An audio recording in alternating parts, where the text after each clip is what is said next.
clothes designed in heaven, and you've gone around half naked long enough, and buy medicine for your eyes, for me, so you can see, really see. The people I love, I call to account, prod and correct and guide, so that they'll live at their best. Up on your feet, then about face, run after God. Look at me, I stand at the door, I knock. And if you hear me, call and open the door, and I'll come right in and sit down to supper with you. Conquerors will sit alongside me at the head table, just as I have conquered. Took the place of honor at the side of my Father. That's my gift to the conquerors. Are the ears awake? Listen. Listen to the winds and the Spirit blowing through the churches. A door into heaven. Then I looked, and oh, a door opened into heaven. The trumpet voice, the first voice in my vision, called out, "Ascend and enter, and I'll show you what happens next." I was caught up at once in a deep worship. Oh, a throne setting in heaven with one seated on the throne, suffused in gem hues of amber and flame, with a nimbus of emerald. 24 thrones circle the throne, with 24 elders seated, white robed, gold crowned, flashing flash and thunder crash. Pulsed from the throne, 7 fire blazing torches fronted the throne. These are the sevenfold Spirit of God. Before the throne, it was like a clear crystal sea. Prowling around the throne were four animals, all eyes. Eyes to look ahead, eyes to look behind. The first animal like a lion, the second like an ox, the third with a human face, the fourth like an eagle in flight. The 4 animals were winged, and each with 6 wings. They were all eyes, seeing around and within. And they chanted night and day, never taking a break. Holy, holy, holy is God our Master, servant strong, the was, the is, and the coming. Every time the animals gave glory and honor and thanks to the one seated on the throne, the age after living one. The 24 elders would fall prostrate before the one seated on the throne. They worshiped the age after age living one. They threw their crowns at the foot of the throne, chanting, "Worthy, O Master, you, yes, O God, our God, take the glory, the honor, the power. You created it all. It was created because you wanted it." The lion is a lamb. I wanted to say before this, I'm sorry if it's not the exact translation of your Bible that you may or may not have. I prefer usually to read from the Message Bible. I just think it would be a lot easier for people to hear the message, on my part anyway. The chapter I'm about to speak next on is "The Lion is the Lamb." I saw a scroll in the right hand of the one seated on the throne. It was written on both sides, fastened with 7 seals. I also saw a powerful angel calling out in a voice like thunder, "Is there anyone who can open the scroll? Who can break its seals?" There was no one in heaven no one on earth, no one from the underworld able to break open the scroll and read it. Excuse me while I turn the next page. Kind of hard when it's windy out here.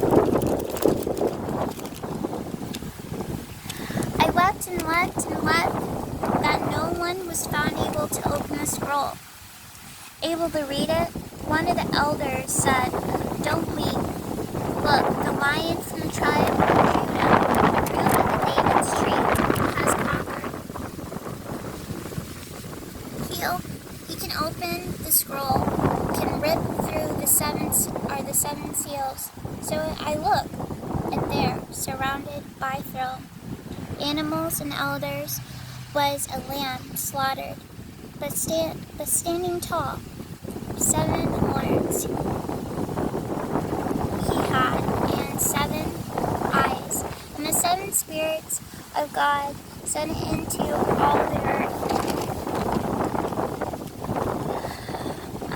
He came to the one seated at the throne, and took the scroll from his right hand. The moment he took the scroll, the 4 animals and 24 elders fell down and worshipped the Lamb.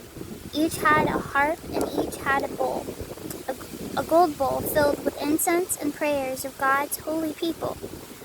And they sang a new song, "Worthy, take the scroll, open its seals, slain, paying in blood. You bought men and women, bought them back from all over the earth, bought them back from God, or for God. Then you made them a kingdom, priests for our God, priests, kings to rule over the earth." I looked again and heard a company of angels around the throne, animals and the elders. 10,000 times, 10,000 their number, thousands after thousands after thousands in full song. The slain lamb is worthy. Take the power, wealth, and the wealth, the wisdom, the strength. Take the honor and glory of his blessing, of the blessing. Then I heard every creature in heaven and earth and underworld and sea join in all voices and all places singing, to the one on the throne, to the Lamb, the blessing, the honor, the glory, the strength, for age after age after age. The next one, and that paragraph ends. That was I believe it was the lion. What was it? Oh, I read the wrong one by accident. But that's alright. Let's see. Actually, it was turns out it was the right one. Never mind. That was the end of the paragraph of the lion is the lamb. Right, one moment.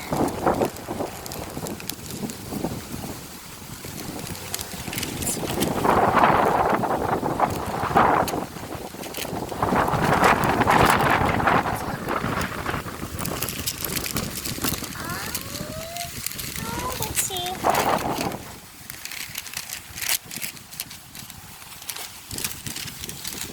My pages are not working with me right. Bear with me.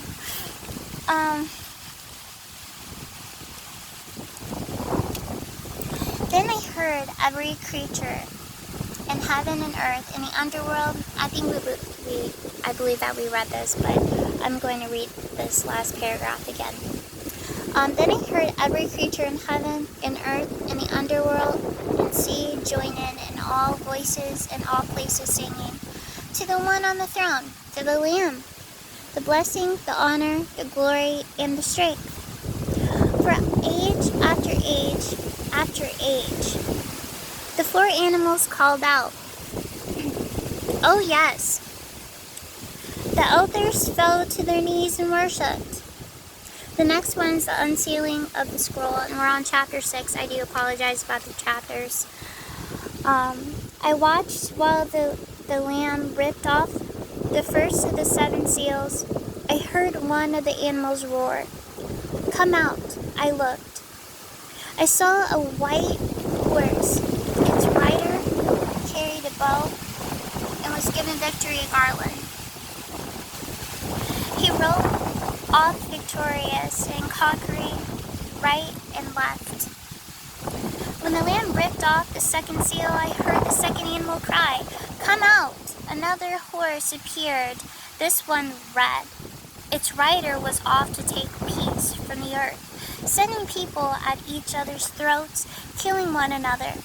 And he who was given a huge sword. When he ripped off the 3rd seal, I heard the 3rd animal cry, "Come out!"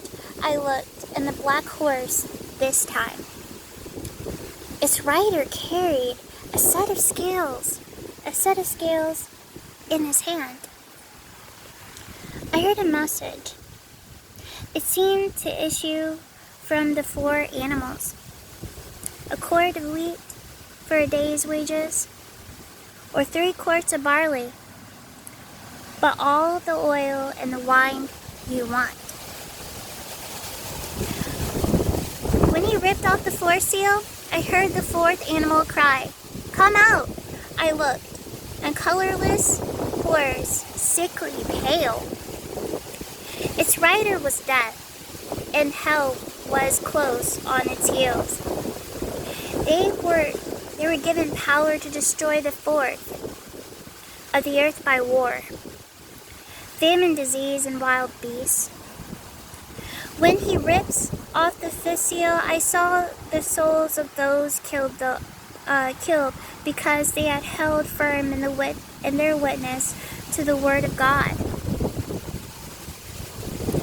They were gathered under the altar and cried out in loud prayers, "How long, strong God, holy and true? How long before you step in and avenge our murders?"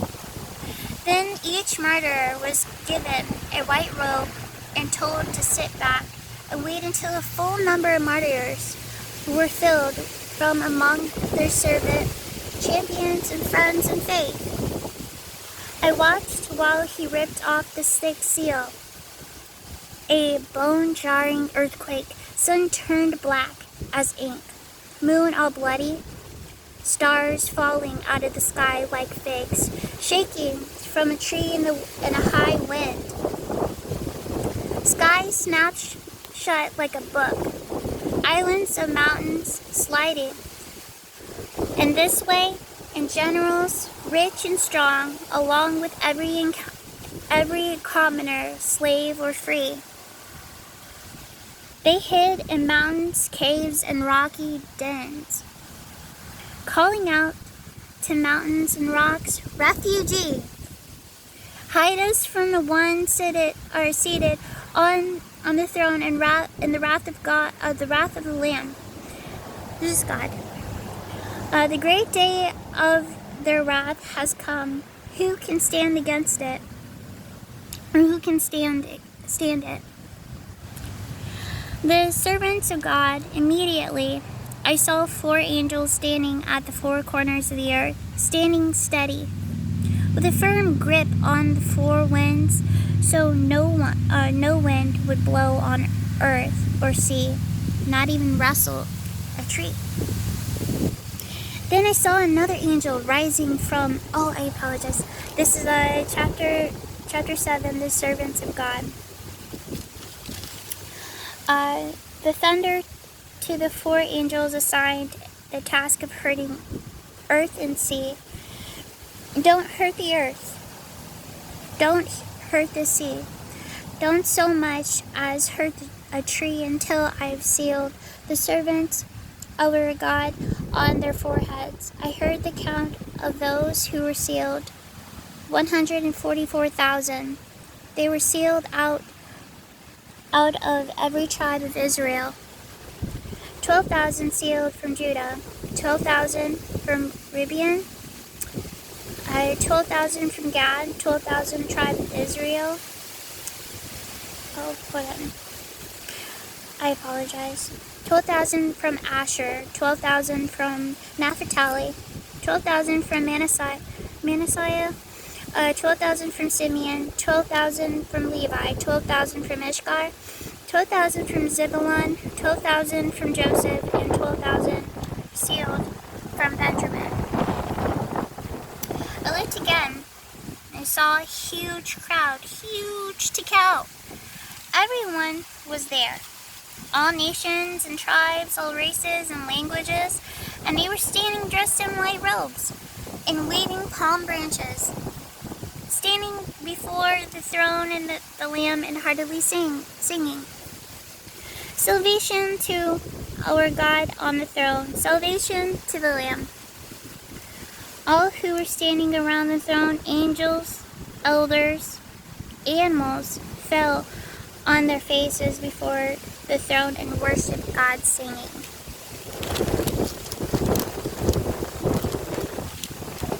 One second here.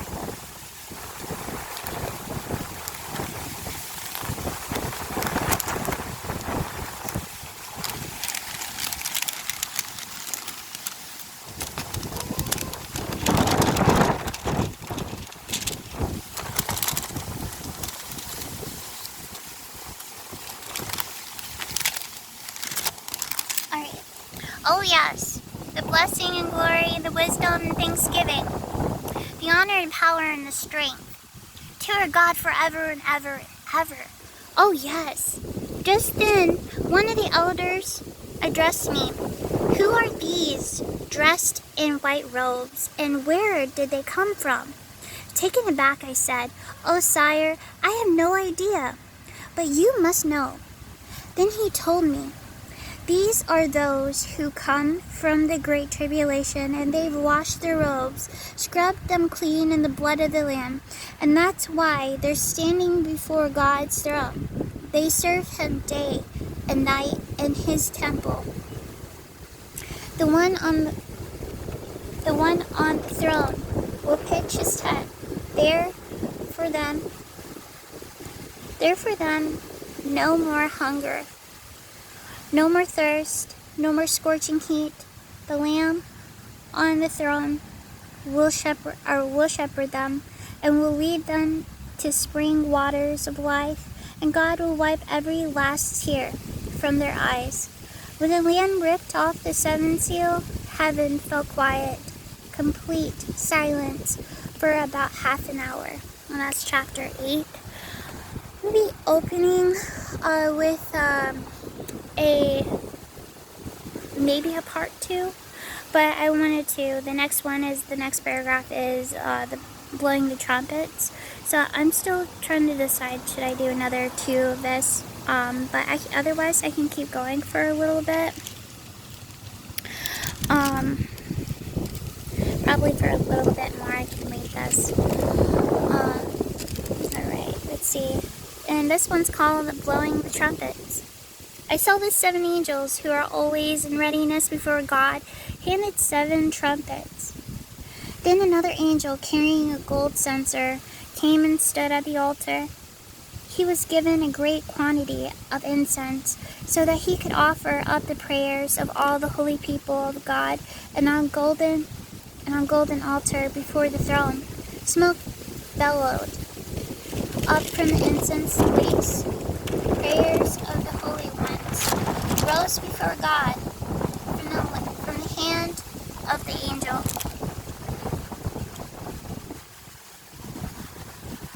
Then the angel filled the censer with fire from the altar and heaved it to earth. It set off thunders, voices, lightnings, and an earthquake. The 7 angels with the trumpets got ready to blow them.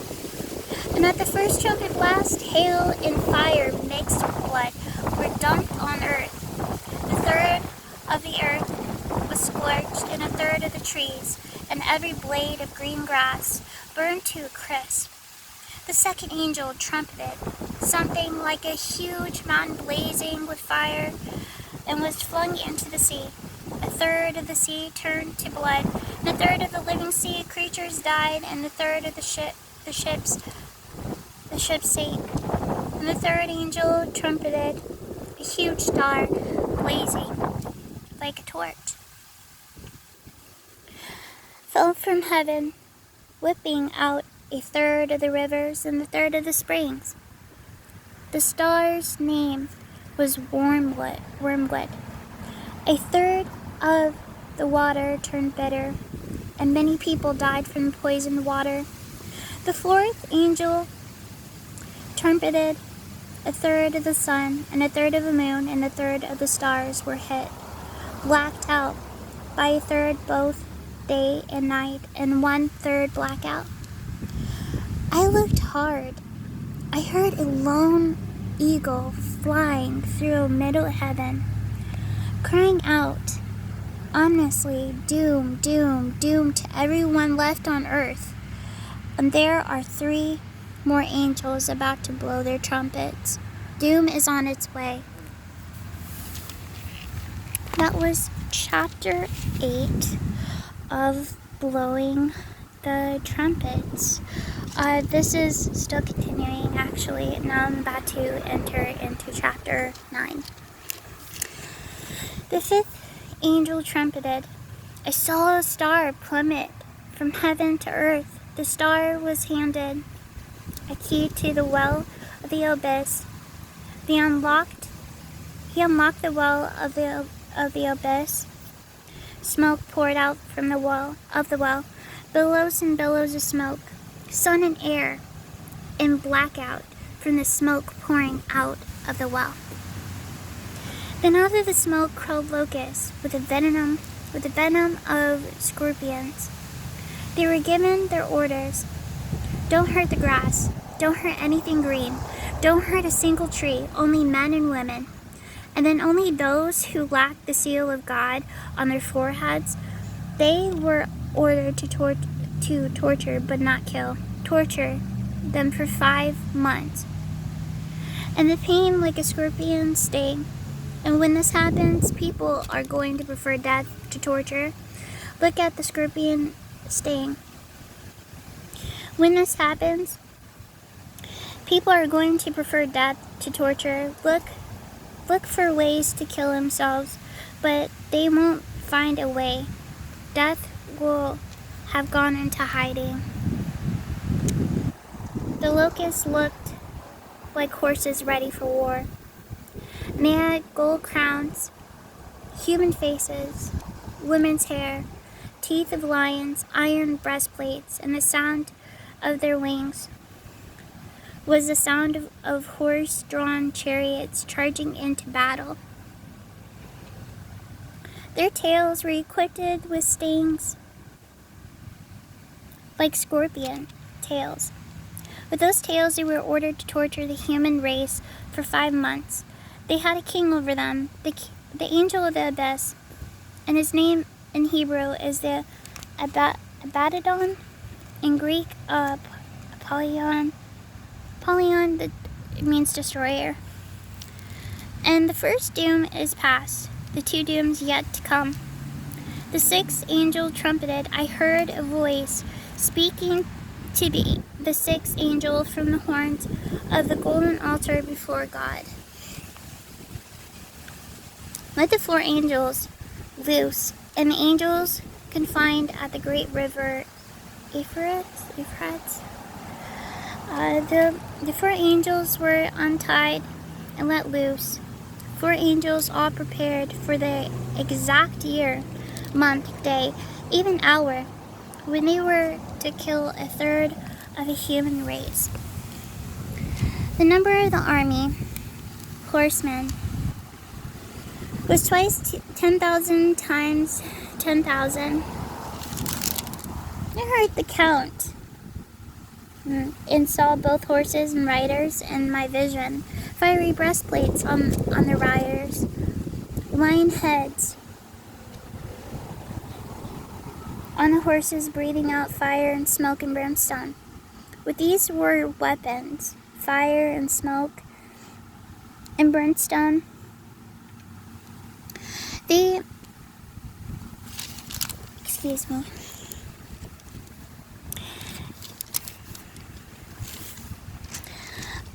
They killed a third of the human race. The horses killed with their mouths and tails, like serpent-like tails, also had heads that wreaked havoc. And the remaining men and women who weren't killed by the weapons went on their merry way. Didn't change their way of life. Didn't quit worshiping demons. Didn't quit centering their lives around lumps of gold and silver and brass, hunks of stone and wood that couldn't see or hear or move. There wasn't a sign of change of heart. They plunged right on in their murderous, occult, promiscuous, and thieving ways. That's what it says. Oh, it is a little bit windy out here today. But I'll see, let's see.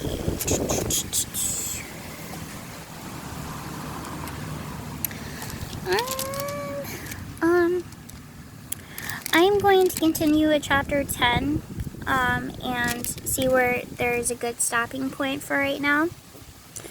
I saw another powerful angel coming down on heaven, wrapped in a cloud. There was a rainbow over his head. His face was sun radiant, his legs pillars of fire, and he had a small open book in his hand. He placed his right foot on the sea and his left foot on land, then called out thunderously. A lion roared, and when he called, the seven thunders called back. When the seven thunders spoke, I started to write it all down. But the voice of the heavens stopped me, saying, "Seal the silence in the seven thunders. Don't write a word." Then the angel I saw astride sea and land lifted his right hand to heaven and swore by the one living forever and ever, who created heaven and everything in it, earth and everything in it, sea and everything in it, and the time was up. That when the seventh angel blew his trumpet, which he was about to do, the mystery of God, all the plans he had revealed to his servants, the prophets, would be completed. The voice out of heaven spoke to me again. Go and take the book held open in the hand of the angel astride sea and earth. I went up to the angel and said, Give me the little book. He said, Take it, then eat it. It will taste sweet like honey, but it turns sour in your stomach. I took the little book from the angel's hand. Sorry about that.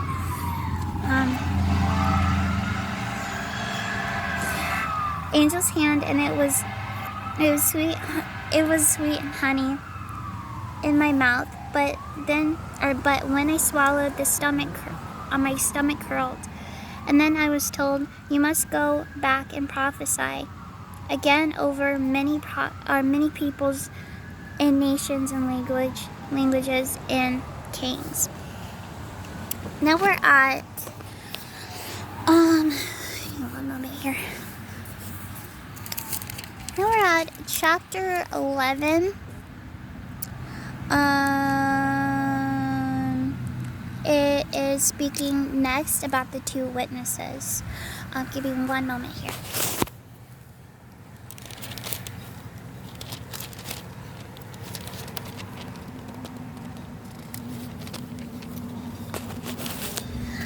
I am possibly going to do this in 2 parts. Because it's really long. I was going to take a break from reading for a little bit and come back to this, but the next time we're going to be picking up the two witnesses and on chapter 11. So I hope that you guys enjoyed this. Just try to spread the word as much as I can so people know about God's coming. So I just thought you guys should have, that you guys should be able to want to hear God's message. So I'll just leave that in God's hands, and I hope that you enjoyed this message. Thank you. And be ready for part 2.